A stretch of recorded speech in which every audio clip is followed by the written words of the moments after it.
Okay, the answer to this question is 1 over 8. 1/8 probability of having an affected child. So let's see why this is. Let's take it one step at a time.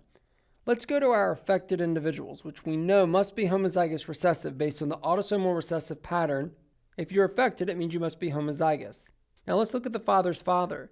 He must pass down one recessive allele, one of the minuses. But the father here is not affected. So we know that the other allele must be the dominant.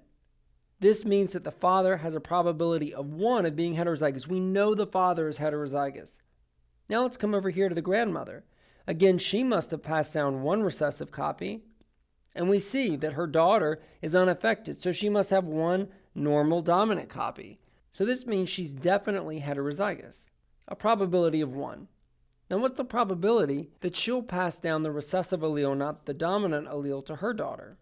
We know the only possibility is to be heterozygous because she's unaffected. But what's the probability of passing that recessive allele on?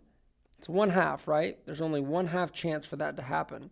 We assume, because this is a rare disease trait, that anyone mating in from the outside is unaffected. So we assume plus here. Type 3 von Willebrand's disease, along with many other genetic disorders, are pretty rare. And so unless we have some reason to think otherwise, whenever you see individuals mating in from the outside, we assume that they're homozygous normal. So the probability of this offspring, of this child being heterozygous, is 1/2. So now we have the couple, the man and the woman, the male and the female. And if they're both heterozygous, then what's the probability that they'll have an affected offspring? Well, we can set up the Punnett square if that makes it easier for us. And we see that out of 4 possible options, 1 out of 4 is homozygous dominant, 1 out of 4 is homozygous recessive, and 2 out of 4 are heterozygous. So there's a 1 in 4 chance of being affected or homozygous recessive.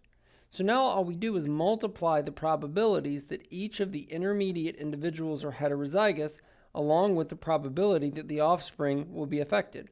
So 1 times 1 here times 1/2 times 1/4 is equal to 1 over 8, which is the solution.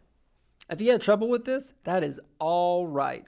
Genetic counselors have to be pretty good at estimating probability, and it takes some time, and you may even want to use a calculator. But hopefully you have a new appreciation for someone who can read a pedigree efficiently and answer a question like the probability of having an affected individual in a family.